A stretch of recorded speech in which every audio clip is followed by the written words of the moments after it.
दोस्तों नमस्कार। कानूनी बात बताने वाले मेरे YouTube चैनल में आपका स्वागत है। और आज का विषय ऐसा है कि जो हर आदमी जो बाहर परदेश में चला जाता है, वो परदेश चले जाने वाले आदमी से सुनने को मिलता है कि मैं वीजा के लिए अप्लाई किया। ये भाई वीजा क्या है?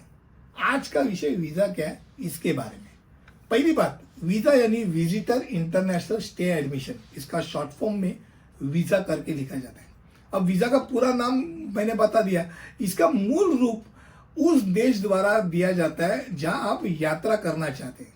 यह एक वैश्विक इलेक्ट्रॉनिक प्रणाली है जिसका उपयोग वीजा और अन्य जो इमिग्रेशन है उसके संबंधित दस्तावेजों को एक प्रकार अटैच करने के लिए, प्रूव करने के लिए वो सरकार द्वारा दिया जाता है। अब वीजा एक आधिकारिक चिन्ह या एक कागज का टुकड़ा होता है जो दर्शाता है कि आपको उस देश, एक विशिष्ट अवधि के लिए उस देश में प्रवेश करने के लिए, छोड़ने के लिए या यात्रा करने के लिए अनुमति दी गई। अब वीजा और पासपोर्ट में तो कुछ फर्क है। सब लोग तो को पासपोर्ट ही मालूम है। तो पासपोर्ट सरकार द्वारा दिया जाता है। किसके सरकार द्वारा? तुम्हारी सरकार द्वारा। अब ये सरकार द्वारा दिया गया एक पहचान दस्तावेज है, वो जो एक नागरिक को अपने देश के अंदर और बाहर यात्रा करने के लिए आधिकारिक अनुमति देता है। पासपोर्ट उस देश से आता है जहां आप रहते हो। अब वीजा कौन देता है फिर?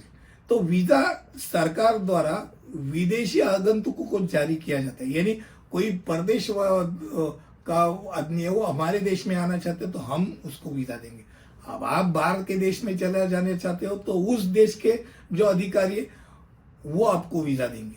वो वीजा देते समय क्या करेंगे? वो कानूनी प्रवेश करने का एक अधिकार प्रदान करेंगे। उसके लिए वो क्या करेंगे? आपका विवरण, आपका पूरा स्कैनिंग करेंगे।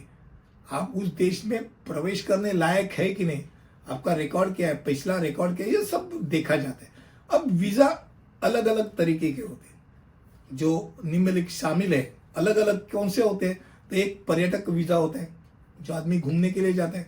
भाई मुझे इंडोनेशिया देखना है, सिंगापुर देखना है, चले जाओ भाई, उसके लिए वीजा अलग है। पर्यटक वीजा है, 10 दिन 15 दिन, जो आप जितने दिन जाना चाहते हो उसके लिए है।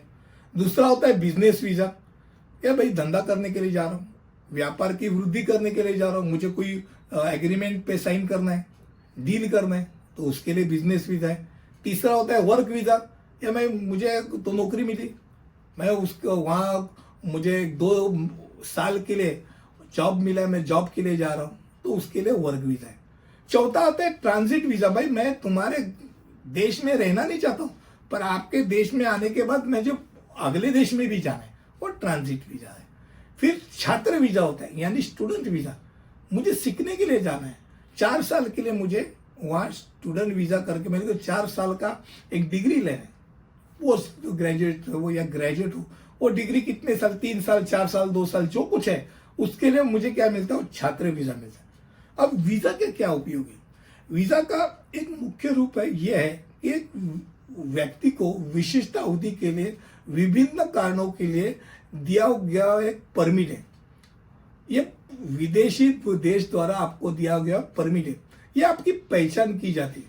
यानी ये खाली पहचान नहीं है, आपका पंजीकरण किया जाता है, रजिस्ट्रेशन किया जाता है, आपको वेरीफाई किया जाता है, तब एक 100% उस सरकार को आप कौन है, आप कहां से आए हो और कितने दिन के लिए रहने और कहां जाने वाले, सब पता होता है। अब इससे क्या होता है? इससे जो विदाउट परमिशन जो आते हैं, अवैध स्वरूप से देश में घुसने की प्रयास करते हैं, उनके ऊपर रोकथाम आप लगा सकते हो। अब जाते जाते एक बात तो मैं बताना चाहता हूँ कि वीजा 3 महीने के लिए नॉर्मली दिया जाता है। 3 महीने के लिए, यानी जो ट्रैवल के लिए जाते हैं, देखने के लिए जाते हैं, अपने भाई बहन फैमिली मेंबर को मिलने के लिए जाते, 3 महीने का वीजा मिलता है। क्योंकि 3 महीने के बाद उसको अपने देश में वापिस आना रहता है। और 1 साल में ज्यादा से ज्यादा 6 महीने के 1 दिन कम वो रह सकता है। यानी अगर वो 6 महीने से ज्यादा गलती से रह गए परदेश में, तो वो अपना, अगर आप भारतीय हो तो आपका इंडियन सिटीजनशिप धोखे में आ सकता है, आप एनआरए हो जाओगे। तो उसके लिए वो उसको कैलकुलेशन करना पड़ता है कि भाई मैं कितने दिन के लिए बाहर रहूं, कितने दिन के लिए भारत में रहूं। आज का विषय जो था वो वीजा के बारे में था और कम शब्दों में आपको मैंने वीजा के बारे में बताया। आपको अच्छा लगे तो लाइक शेयर और सब्सक्राइब कीजिए और अगले वीडियो तक यही मैं रुकता हूं। तब तक के लिए अलविदा, धन्यवाद।